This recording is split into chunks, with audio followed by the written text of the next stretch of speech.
प्रसार शिक्षा के इस व्याख्यान श्रृंखला में आप सभी बच्चों का हार्दिक स्वागत। जैसा कि आप सभी को पता है कि हम शिक्षा के प्रकार के बारे में अध्ययन कर रहे थे।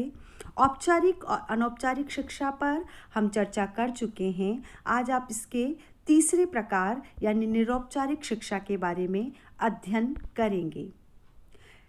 निरौपचारिक शिक्षा एक नवीनतम शिक्षा का प्रकार है। यह औपचारिक व अनौपचारिक शिक्षा के माध्यम का रास्ता है। इसको औपचारिक शिक्षा एवं अनौपचारिक शिक्षा में व्याप्त दोष को देखते हुए ही शुरू किया गया है।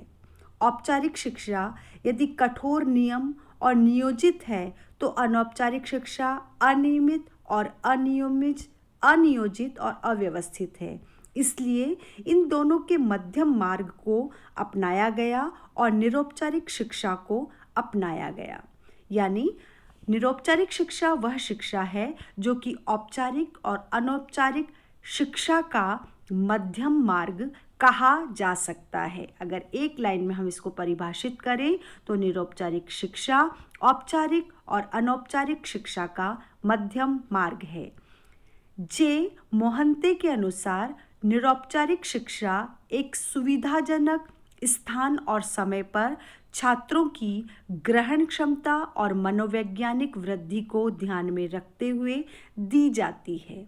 इस शिक्षा पद्धति में कुछ चीज़ें नियंत्रित होती हैं और कुछ अनियंत्रित। उदाहरण के लिए पाठ्यक्रम और परीक्षा जैसे विषयों पर नियंत्रण होता है, जबकि उम्र, स्थान, शिक्षण विधि आदि विषयों को नियंत्रण मुक्त रखा जाता है।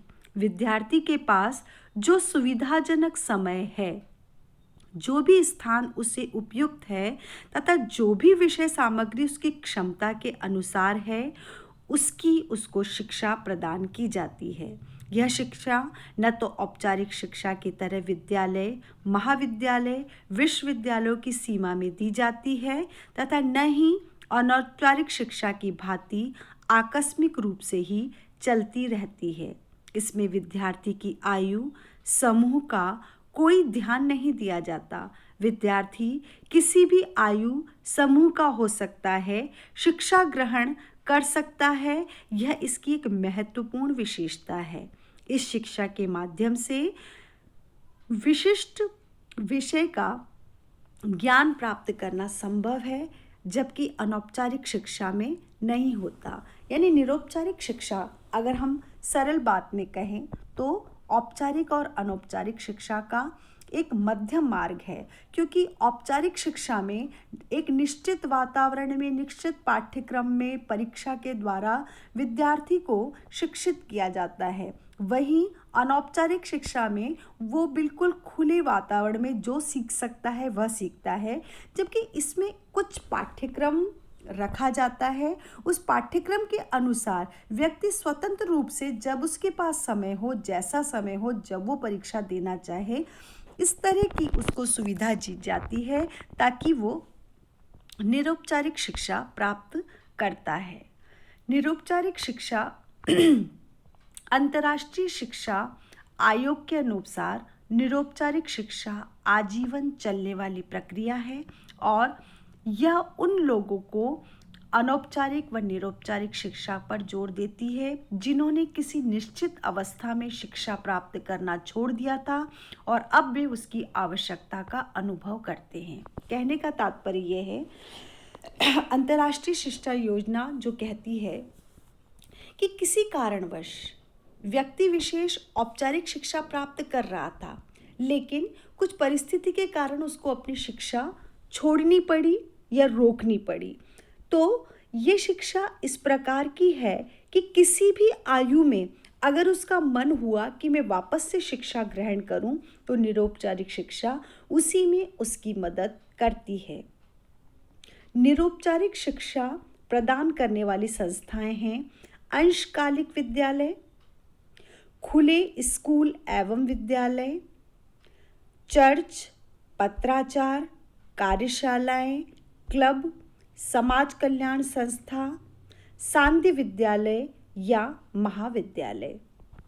निरौपचारिक शिक्षा के ये कुछ माध्यम 8 प्रकार के बताए गए हैं, यानी ओपन स्कूल, एनजीओज, या शाम के टाइम नौकरी करता है कोई व्यक्ति, अपना कोर्स कुछ आगे करना चाहता है, तो वो शाम को किसी भी विद्यालय महाविद्यालय में अपनी एजुकेशन को आगे बढ़ा सकता है।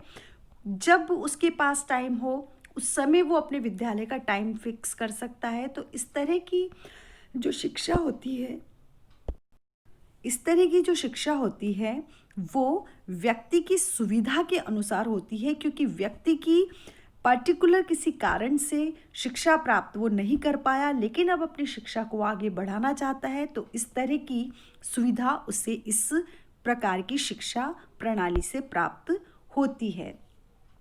निरौपचारिक शिक्षा के शिक्षण संस्थान कहाँ कौन कौन से हैं? समाचार पत्र, कंप्यूटर, टेलीविज़न, भाषण प्रलेखन, प्रदर्शनी, शैक्षिक भ्रमण, चर्चा, गोष्ठियाँ, मुद्रित सामग्री, अभिक्रमित पाठ्यक्रम सामग्री, सम्मेलन आदि अनौपचारिक शिक्षा के अंतर्गत सम्मिलित किया गया है। इस तरह से हम कह सकते हैं कि शिक्षा मुख्य रूप से 3 प्रकार की होती है: औपचारिक, अनौपचारिक और निरौपचारिक। और निरौपचारिक शिक्षा जो है वो शिक्षा का मध्यम मार्ग है, जो कि किसी भी आयु में किसी भी स्थान पर एक निश्चित रूप में प्राप्त किया जा सकता है। धन्यवाद।